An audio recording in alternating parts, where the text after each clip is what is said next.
이사야 44장 21절부터 23절 말씀 제가 봉독합니다. 야곱아 이스라엘아 이 일을 기억하라. 너는 내 종이니라. 내가 너를 지었으니 너는 내 종이니라. 이스라엘아 너는 나에게 잊혀지지 아니하리라. 내가 내 허물을 빽빽한 구름같이 내 죄를 안개같이 없이 하였으니 너는 내게로 돌아오라. 내가 너를 구속하였음이니라. 여호와께서 이 일을 행하셨으니 하늘아 노래할지어다. 땅의 깊은 곳들아 높이 부를지어다. 산들아 숲과 그 가운데의 모든 나무들아 소리내어 노래할지어다. 여호와께서 야곱을 구속하셨으니 이스라엘 중에 자기의 영광을 나타내실 것이미로다. 아멘. 야곱아 이스라엘아 이것을 기억하라. 너는 내 종이다. 내가 너를 지었기 때문이다. 너는 내 종이다. 이스라엘아 나는 너를 잊지 않는다. 이사야 44장 초반부터 보면은 사람이 얼마나 어리석은 존재인지를 하나님께서 증명하고 계십니다. 9절부터 11절에 있는 말씀을 보면 우상, 형상을 만드는 사람은 허망한 사람이다. 허망하다는 뜻이 원어로 보면은 형태 없음, 혼돈, 공허, 텅 빔 그런 뜻입니다. 우상을 만드는 사람은 그야말로 아무 생각이 없는 텅 비어있는 사람과 같다. 그런 존재인데 우상을 만드는 사람들이 누구냐? 그들은 수치를 당하게 될 것이다. 수치를 당한다는 말은 부끄러워하게 된다. 이런 말씀입니다. 그것을 만드는 이는 사람이다. 12절 말씀을 보면 철공들은 우상을 어떻게 만드냐면은 철을 가지고 불과 함께 불에 넣었다 뺐다 하면서 망치질을 해가면서 연장을 만들기도 하고 또 그렇게 하다가 또 우상을 만들기도 하는데 그런 사람들은 그걸 만드는 사람은 얼마나 연약한 사람인지 일을 하다가 배가 고프면 그도 기운이 없는 사람이고 물을 마시지 못하면 피곤할 수밖에 없는 바로 사람 자체다. 우상을 만드는 사람이. 또 15절에 있는 말씀을 보면 나무는 원래 땔감으로 쓰는 것인데 물론 집을 지을 때 제목으로도 쓰지만 땔감으로 쓰는 용도인데 그런데 목공이 그 나무를 가지고 자기 몸을 따뜻하게 하는 그런 불 쬐는 용도로 만들기도 하고 또 불을 피워서 떡을 굽기도 하고 신상을 만들어서 경배하기도 하고 우상을 만들어서 그 앞에 엎드리기도 하고 이렇게 하는데 사람이 그렇게 만든다는 거죠. 사람이 그렇게 한다. 16절에 보면 나무를 가져다가 일부분은 불에 사르고 또 일부분은 고기를 구워 먹고 일부분은 몸을 따뜻하게 하는 용도로 쓰고 17절에 그리고 일부분은 신상, 형상을 만든다. 정말 사람이 그렇게 하는 거다. 거기에 엎드려 경배하고 거기에 기도한다. 정말 웃기는 일이란 얘기죠. 하나님 보시기에. 하나님이 만들어 놓은 나무를 갖다가 베어가지고는 반 잘라서 반은 자기 마음대로 막 쓰고 또 반은 갖다가 형상을 만들어 놓고는 거기에 넙죽 엎드려서 기도를 한다는 얘기죠. 뭐라고 기도하냐면 나의 신이여 나를 구원하소서. 이렇게 말도 안 되는 행동을 한다는 얘기죠. 이렇게 하는 자체가 얼마나 어리석은 행동인가. 18절에 그렇지만 그들은 알지도 못하고 깨닫지도 못한다. 눈이 덮여 있어서 가려 있다고 그랬죠. 눈이 덮여 있어서 보지 못하고 마음이 총명하지 못해서 깨닫지도 못한다. 19절에 모든 것이 엉망이 된 상태다. 마음도 회복되지 못하고 지식도 회복되지 못하고 총명도 회복되지 못하고 이런 상태이기 때문에 우상을 만드는 사람이 이런 정신 차린 말을 할 수가 없다. 정상이라면 이렇게 말할 텐데 나무의 절반을 불 사르고 그 불에 떡도 굽고 고기도 굽고 나무가 땔감일 뿐인데 어떻게 남은 나무 토막으로 가증스러운 것을 만들겠으며 그 나무 토막 앞에 엎드리겠는가? 이렇게 말을 해야 정상인데 우상을 만드는 사람 치고 그렇게 말하는 사람 없다는 얘기예요. 그러니까 정상이 아니란 얘기죠.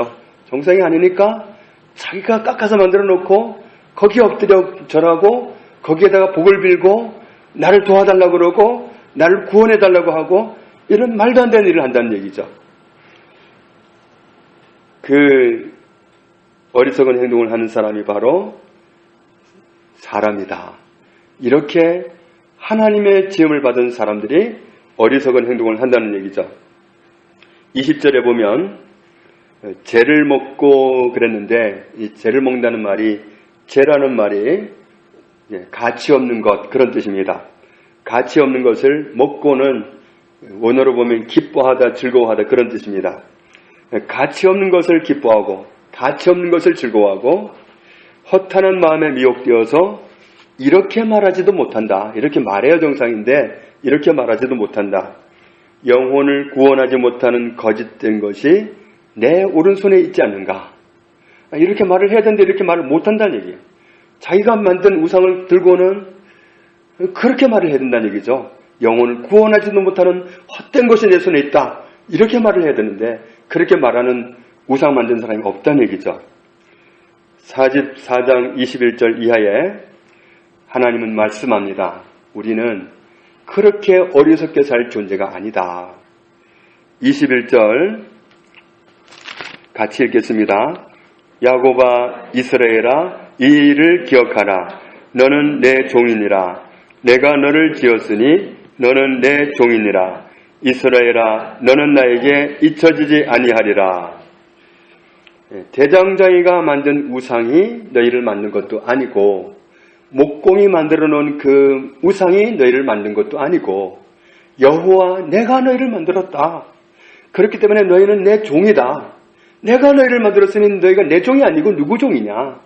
왜 그 헛된 사람이 만들어 놓은 나무로 만든 우상, 쇠로 만든 우상, 은금으로 만든 우상 거기에 왜 엎드리느냐? 그건 말도 안 되는 일이다. 여호와께서 너를 지었기 때문에 너는 여호와의 종이다. 이렇게 말씀하는 겁니다. 그러면서 여호와께서 너를 만드셨기 때문에 여호와께서는 너를 잊을 수가 없다. 성경 다른 곳에서는 그렇게 말씀했죠. 여인이 어떻게 젖먹는 자기 자식을 잊겠느냐. 그들은 혹시 잊을지라도 나는 너를 잊지 못한다. 하나님은 잊지 못합니다. 하나님은 당신이 지은 우리들을 한 사람도 잊지를 못하십니다. 그렇다면 이런 망령된 행실을 했던 사람이 정말 부끄러운 행동을 했는데 어떻게 하나님께로 돌아갈 수 있는가? 양심이 있지. 22절에 말씀합니다. 22절을 같이 읽겠습니다. 내가 내 허물을 빽빽한 구름같이 내 죄를 안개같이 없이 하였으니 너는 내게로 돌아오라. 내가 너를 구속하였음이라. 아멘. 네 허물을 그랬는데 이 허물이라는 말은 원어로 반역, 범죄, 죄 이런 뜻입니다.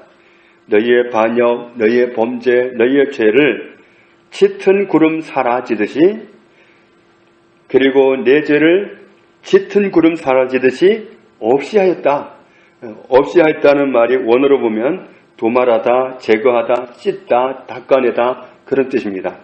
너희의 죄가 정말 짙은 구름같이 있었지만 짙은 구름이 있다가 금세 사라진 것처럼 내가 너희 죄를 그렇게 없애버렸다. 깨끗이 도말했다. 그렇기 때문에 너는 돌아오라. 내가 너를 구속하였다. 구속하였다 이 말이 원어로는 가알이란 말입니다. 가알이라는 이름도 있었죠. 사람 이름.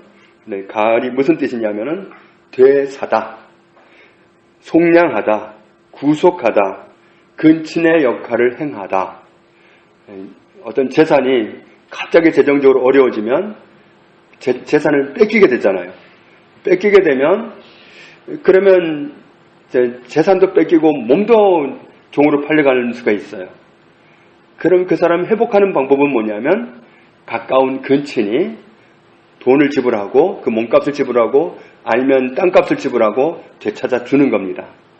그런데 내가 근친 역할을 했다. 하나님이 내가 너희를 되찾다. 내가 너희를 구속했다.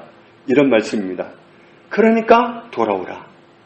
그러니까 우리는 정말 그런 말도 안 되는 사람이 만든 그 우상에다가 절하고 거기에다 기도하고 거기에다 빌고 이런 정말 망령된 행실을 하는 하나님께 정말 있을 수 없는 죄를 지어서 정말 그런 망령된 삶을 살아왔는데 그럼 그게 길이 아니라면 어떻게 하겠는가? 하나님께 돌아가려니까 염치가 없습니다. 그런데 말씀합니다. 내가 너희를 다 씻었다. 너희 죄를 내가 없애버렸다. 너희 죄를 도말했다. 다 제거해버렸다.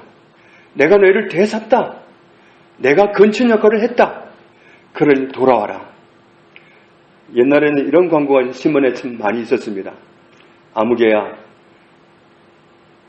부모가 너를 용서했으니 돌아와라.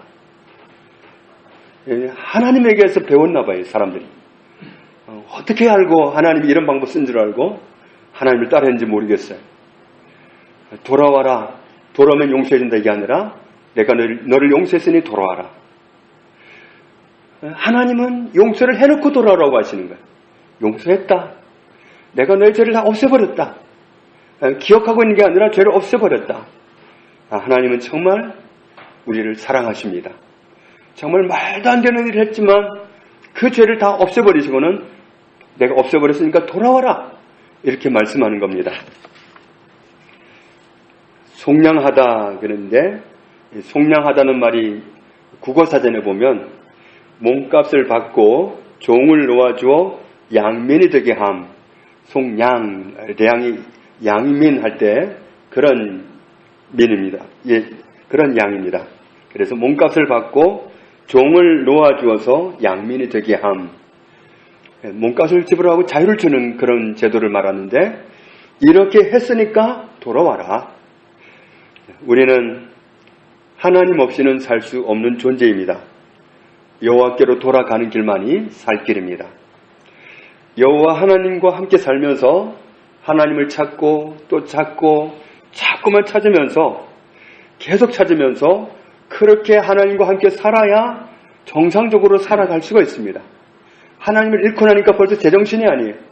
자기가 깎아 만든 그 나무에다가 절을 하고 빌고 이렇게 하는 모습, 이런 엉터리가 되는 모습이 하나님을 잃어버린 그 지혜 없는 모습이라는 얘기죠. 시편 135편 15절 이하에 열국의 우상은 은금이요 사람이 만든 것이라. 입이 있어도 말하지 못하며 눈이 있어도 보지 못하며 귀가 있어도 듣지 못하며 그들의 입에는 아무 호흡도 없나니 그것을 만든 자와 그것을 의지하는 자가 다 그것과 같으리로다. 우상은 보기에는 귀가 있고 눈이 있고 입이 있는 것 같지만 아무 기능을 못하는 모양만 있는 겁니다. 그러니까 그런 것을 신으로 받드는 사람은 그 우상과 똑같은 존재다 이런 얘기죠. 예레미야 10장 14절에 사람마다 어리석고 무식하도다. 은장이마다 자기의 조각한 신상으로 말미암아 수치를 당하나니 이는 그가 부어 만든 우상은 거짓 것이요 그 속에 생기가 없음이라. 그 속에는 생기가 없기 때문에 헛된 우상을 섬기는 것이고 헛된 일을 하는 것이고 망하는 길로 가는 겁니다. 이사야 44장 2절 끝부분에 또 8절 처음 부분에 보면 이렇게 말씀합니다. 두려워하지 말라. 정말 우상을 만들어 놓고 섬기면서도 두려워 떨어요. 정말 그 우상을 섬기는 사람들은 두려움이 있어요. 두려워하지 말아라. 돌아와라. 살 길로 돌아와라. 두려워하지 말고 돌아와라. 다른 걸 섬기면 헛된 것이고 가짜인데도 그걸 섬기면서 두려워해. 두려워 떨지 말고 돌아오라. 돌아와라. 23절 보면은 여호와를 찬양할 이유가 있다. 모든 것을 향해서 명령하시잖아요. 여호와께서 이 일을 행하셨으니 하늘아 노래할지어다. 땅의 깊은 곳들아 높이 부를지어다. 산들아 숲과 그 가운데 모든 나무들아 소리내어 노래할지어다. 왜냐하면 여호와께서 야곱을 구속하셨기 때문이다. 여기서 구속하셨단 말이 아까 가알입니다. 하나님이 대사하셨기 때문에, 하나님이 몸값을 지불하고 자유를 주셨기 때문에, 그렇기 때문에 모든 피조물들아 여호와 하나님을 찬양하라. 하나님을 거역한 정말 이 망령된 길로 가던 백성들을 하나님이 깨끗이 용서하지 않았느냐. 하나님을 찬양하라. 하나님 우리의 수치스러운 죄를 다 도말하셨습니다. 그렇기에 우리는 하나님을 찬양하는 것이 마땅합니다. 그리고는 돌아가는 겁니다. 우리는 하나님을 찾고 살아야 살 수 있는 존재입니다. 하나님께로 돌아가서 정말 밤낮으로 하나님을 찾고, 어린아이가 순간순간 부모를 찾는 것처럼 우리가 순간순간 하나님을 찾고 하나님과 함께 살아야 우리가 지극히 정성적으로 살아갈 수 있습니다. 돌아오라고, 너는 돌아오라고 부르시는 하나님의 음성, 정말 하나님께로 우리는 돌아와서 하나님과 함께 살아가는 이 축복을 얻었습니다. 정말 돌아온 그 자체로가 아니라 밤낮으로 수시로 하나님을 찾는 그 정말 하나님을 계속 찾는 그런 찾음으로 정상적으로 정말 하나님의 은혜를 입고 지혜롭게 살아갈 수가 있습니다. 하나님의 은혜를 간직하고서 정말 모든 죄를 다 묻지 않으시고 이미 다 씻어놓으시고는 돌아오라 하셨고, 그래서 우리가 돌아올 수 있었고 오늘 하나님과 함께 살아갈 수가 있게 되었습니다. 우리가 수시로 하나님을 찾으면서 하나님과 함께 정말 날마다 하나님을 찬양하면서 감사하면서 감격 있는 그런 삶을 살아가는 은혜를 누리게 되기를 주님의 이름으로 축복합니다. 하나님 아버지 감사합니다. 우리를 구속하여 주신 은혜를 감사합니다. 우리는 하나님을 알지 못하고 가리워진 모습으로 정말 수치스럽게 살아온 삶이 있었지만 이미 하나님은 다 용서해 주시고 다 씻어 놓으시고는 도말해 놓으시고는 우리를 돌아오라 부르시는 은혜를 감사합니다. 예수 그리스도의 그 값진 피가, 그 흠없는 피가 우리의 죄를 다 씻어 놓았습니다. 그 피를 의지하고 돌아오라 하시고 이제 너는 나와 함께 살자고 말씀하시는 하나님의 부름에 응답하여서 돌아오게 된 것을 감사합니다. 우리가 어떤 은혜를 입고 돌아왔는지를 깊이 알 수 있도록 은혜를 주시고 밤낮으로 수시로 하나님을 찾고 하나님과 감격하며 살아가는 저희들의 삶이 되게 하여 주옵소서. 예수님의 이름으로 기도합니다. 아멘.